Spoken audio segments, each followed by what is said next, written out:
Hello, my name's Irvin Page. I'll be making a summary video about the book Amusing Ourselves to Death by Neil Postman.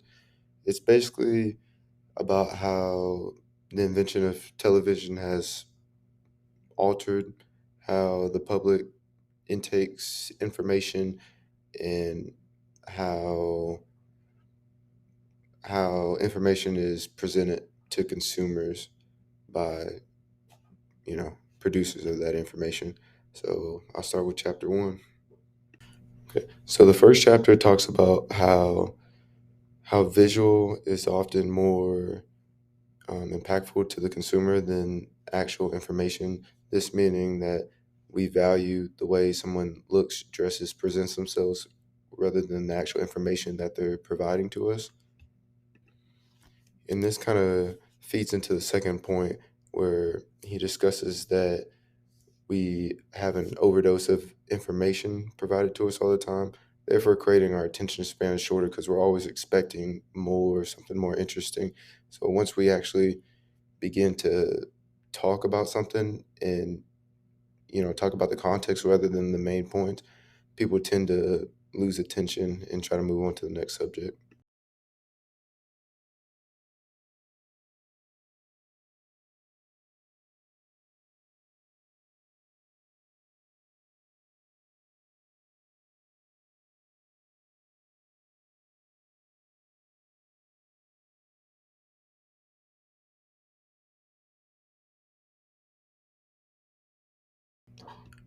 In the next chapter, Postman discusses how television itself isn't exactly dangerous.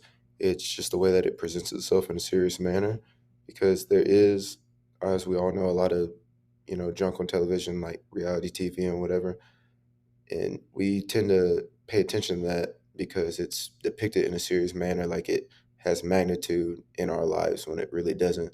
So when serious topics like presidential elections or important news pops up, it never seems to be you know anywhere above the rest of the stuff we watch because that's what we end up valuing, the junk television.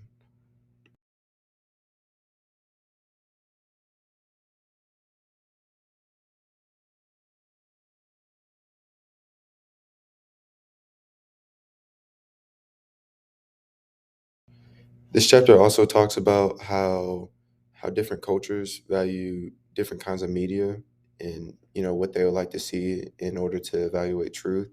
For example, Postman uses courtrooms and scholars. In courtrooms, somebody's word might be more appreciated than a document because documents can be revised and edited by lawyers and whatever. But what's actually said on the stand, that's probably what you mean or the closest thing that you're going to get to it in a courtroom. But on the other side, scholars, they value written media because you have the opportunity to revise and edit it and perfect it in order to get the best message across.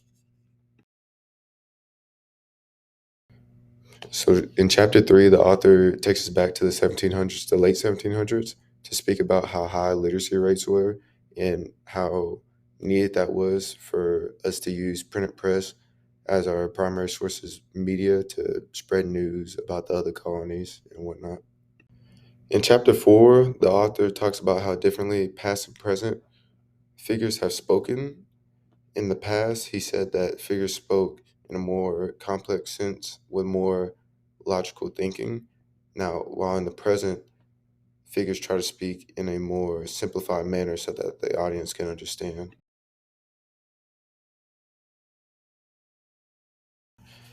I personally think that it's interesting that the standards have somewhat been lowered. I mean, I understand why, because all we want to hear as consumers is just attention grabbing information.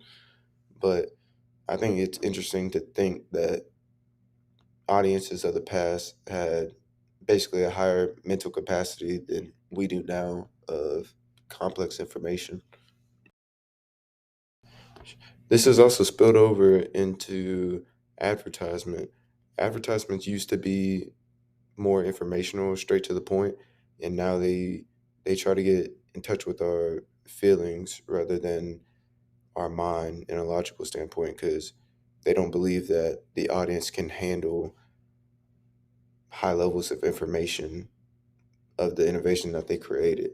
They rather get in touch with emotions because everybody has those and it's easy to manipulate. As we keep going down the timeline of history, chapter 5 discusses the inventions of the photograph and the telegram. Um, these were both very obviously important inventions, but Postman has an issue with them because they only show a single frame of information instead in what built up to that and all the context that's needed to fully understand the situation. The reason that photography and the telegram boomed is because how much easier it was to understand than the written press. Not that it was hard for many people to read, it's just obviously easier to judge something, you know, visually with your eyes rather than reading, if that makes any sense.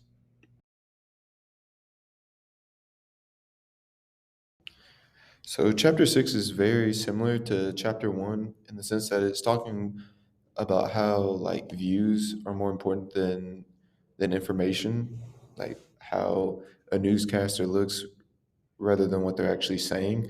But differently from chapter 1, it's talking about how television exemplifies that.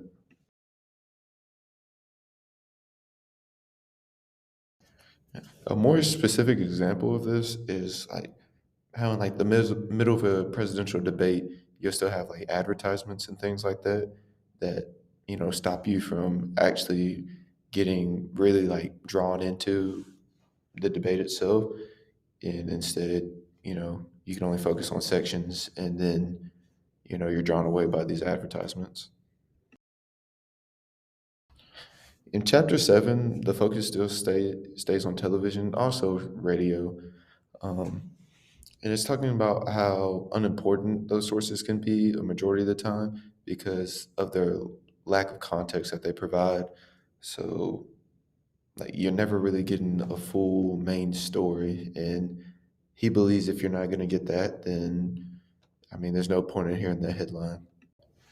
Postman also believes that the lack in detail that is often missing from a story is made up with the presenter's credentials or maybe the channel's credentials. So if you see a story on ABC News, I mean, you're just going to assume that, it's legit and there's no reason to doubt anything because, it's ABC News. I would believe anything I've seen off there. So I can see his point there and how blind we can be as an audience.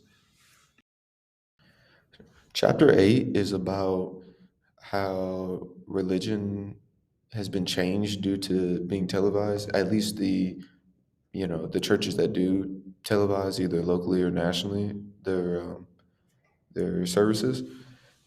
He talks about how it's been turned into more of an entertainment than a lesson, and he gives a pretty good reason, saying that if it wasn't entertaining, then people wouldn't watch. Because obviously, on television, you have hundreds of channels, so you can, just click a button, switch channel, or most people have their Netflix set up with it, so or any other streaming service, so you can just kind of flip through if you find yourself being bored.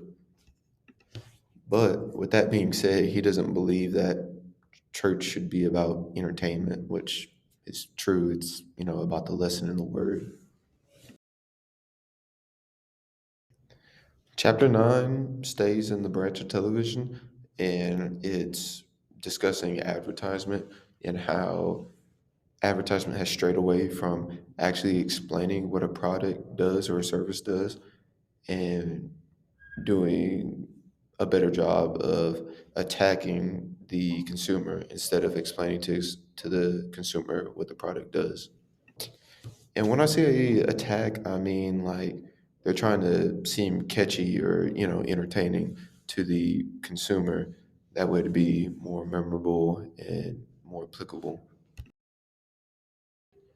He also relates this issue of advertisement towards like politicians and influencers, saying that they're not trying to, in the case of a politician, like explain their party. They might explain their views, but they won't get in depth. They're more trying to seem applicable to the audience to, try to boost their following and, promote their specific party. In chapter 10, the focus is televised education, specifically for younger children. He believes that younger kids can be taught, basic learning skills through the television, which is fine, but he says they'll never be as complete as learning them in person, which I agree with, saying that, there's no social skills involved with learning through a television. He also says that like this has also been turned into an entertainment, which I don't really believe. I I think the format of children's education has been set up in a way that to like actually gain their attention. Because at the end of the day, they're just children. They have shorter attention spans than most people. So I believe this is one of the only cases where it's actually necessary to seem more entertaining than educational, as long as you get the point across. Right. All right, and to round off the book in chapter 11, Postman talks about the two ways you can ruin a culture, either through restriction or through making a joke out of it. In a restricted culture, you'll never be able to actually see, the full scope of it and, make your own true beliefs. While at the same time, if you live in a comical culture, as we do, in Postman's opinion, it can't be taken seriously. So even when there is serious content, it can't be taken as so because 98% of everything else is so unrealistic that it weeds out the actual decent information that we see through television. But at the end of the day, Postman does think that there's a solution for this, for really all the problems listed in this book. And he suggests that we go back to more formal communication, such as print, as a primary source of communication. But I see his point because, if you're going to sit down and take the time to read something, you're actually going to appreciate it. But at the same time, I just think that's unrealistic, especially with my generation and how we come up just idolizing technology. I don't believe that would ever happen. But I do think it's a good idea saying that, you know, you would take that more seriously. Thank you for watching my video summary about Amusing Ourselves to Death by Neil Postman. I personally really enjoyed the book. I think it gives great perspective of all the major entertainment sources and news sources in our culture today. It, I think he makes a lot of pretty good points. And like I said, it's really eye opening. But once again, thank you.